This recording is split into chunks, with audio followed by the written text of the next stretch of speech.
Hi everybody, I'm Mike Aguilar, President of the Fiscal Challenge.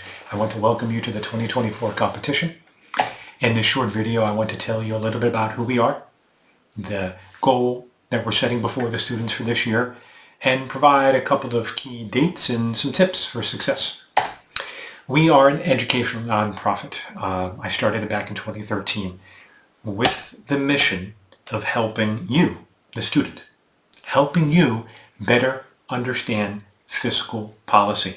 Think back to your macroeconomics classes. Think about the G, government spending, the T, taxes, the deficits, the debt. I want you to understand that better so that you can be better citizens. I want you to understand that better so you can be better policymakers.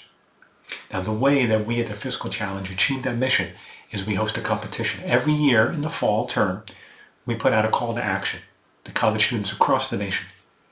And we task them with this very specific goal for that year. It changes year to year. I'll tell you about this year's in just a moment. The students work in teams throughout the fall, maybe the winter, early part of the spring term, to devise their own plan, their own solution to that year's specific problem statement. And I want to mention that we host this in conjunction with the Peter G. Peterson Foundation. Great partners for us. At the bottom of the slide here, you'll see our website, our email, and our LinkedIn page. Come visit us, email us, join us, so you can get information about the competition. Specifically for this year, the problem statement has to do with the debt to GDP ratio.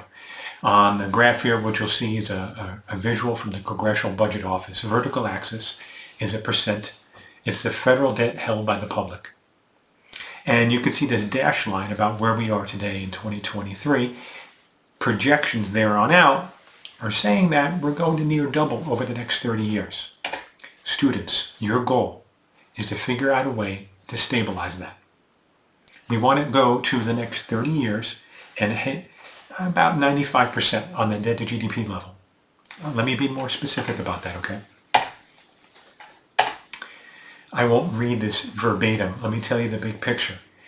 You want to find some way with spending, with taxes and revenue raisers to be able to maintain and allocate the federal budget, specifically with the debt to GDP ratio. Now, there are many ways to measure and define debt.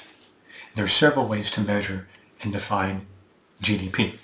We want the U.S. federal debt held by the public. We want nominal gross domestic product. 95% by the second quarter of 2054. This code here, this mnemonic, is from the Federal Reserve St. Louis database, FRED, it's called. So if you know exactly what metric we're tracking, you could also go to the CBO for a bit more details on that. So your time horizon is the next 30 years, 2054. Why second quarter of 2054? Our final round of competition occurs in the second quarter of 2024. Now, what you noticed on the graph was that it was a straight line for the next 30 years. It need not be a straight line in your proposal. You could think pro-cyclical or counter-cyclical policies to achieve that goal. I want you to get creative. I also want you to keep in mind that this is not a philosophical debate. This is not a political debate. This is a pedagogical exercise. So if you think that the debt to GDP ratio could or should be higher than that target, justify it. Go for it and justify it. In fact, we have a rubric that is published and evaluated in the Journal of Economic Education that I'll talk about in a moment. Goes through the ways in which your plan and your goals would be evaluated. All right. Now, tentative timeline, some key dates. October, this month, registration opens up. March 8, 2024, first round proposals come due. I'll tell you about what those will consist of on March 12th, 2024. Finalists will be notified, and then we fly those finalists in April to Washington, D.C. for the final round. Some details about who can participate.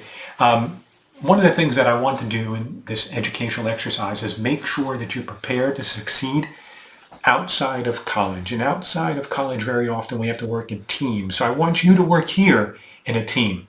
Teams between 2 to 6 students. I want you to make sure that we have college students undergraduate, not grad students, during the fall of 2023 or spring of 2024. If you want to participate and you can't find someone at your school, reach out to us. We can try to help you out. We're going to have you register, and then our program coordinator will assign you a team number, and then you can have different number of students combined, and you can switch, etc. That's fine, right? You might have some buddies that want to sign up at first, and then they drop out, but then you replace. As long as it's done before you submit, we're fine. I would love to be able to meet with you, each team, to be able to talk about some of the best practices, give you some of the materials. It's not a requirement, but if you want an outside voice, in addition to whomever might be your faculty advisor, I'd welcome that opportunity. Now, there's 2 rounds of competition. This first round, you're going to record a video. It's going to be no more than 20 minutes in length. When you record that video, I want your cameras turned off. Very seldomly in life do I want your video cameras turned off, but here I do.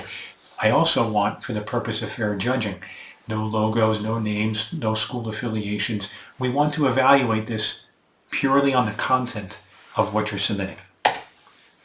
What you're going to do is take those videos, upload them to YouTube, and then you're going to submit that through our website, the link to that YouTube video. More details about that after you register. We're going to make those available. Hopefully we have the bandwidth to do that so that everyone can see. That's the first round. I'm going to evaluate all the proposals from the first round, and then we're going to pick the finalists, the top teams. And we're going to pick those top teams by about March 12th. And then we're going to fly them to Washington, D.C. sometime in mid-April of that year. We're going to have you, the finalists, in Washington, D.C. to present and defend your plan in front of a panel of expert judges. They come from the BPC, American Economic Institute. We're going to have from the CBO, most years we do. Each team's going to have 15 minutes to present their plan, followed by 15 minutes of Q&A. We'll have the exact judging panel announced as soon as they sign up. Every intention is to be in DC this year. Years past, COVID forced us away from that, but with all intention, we'll be in DC live. We're also going to complement the competition with a bunch of guest speakers, which maybe if we can, we'll try to live stream so that your colleagues, your classmates who aren't coming to DC can also watch. Now, why should you do this? Learning, networking, team building, resume building, lots of reasons why you might want to do this. We've spoken to dozens and dozens of students who participated in this exercise in the past, and they say, hey, this is like one of my advanced classes, one of my junior or senior level classes, learning. You get to work with some of the economists and policymakers, political scientists that are top in the nation, both academically as well as in policy circles, networking. You have an opportunity to work with a close team of colleagues and maybe a faculty advisor, team building. And this provides something unique for your resume. Now, just a few tips for what it means to succeed in this competition. The official rules say 2 to 6 students. I think if you're less than 4 students, it's going to be really tough. If you can, different backgrounds, different expertise, some folks from stats, some from econ, some from public policy, tends to help. Set a schedule, like every other big task. Set a schedule with milestones, guide, all the way up from that first round submission deadline. Don't worry about Q&A.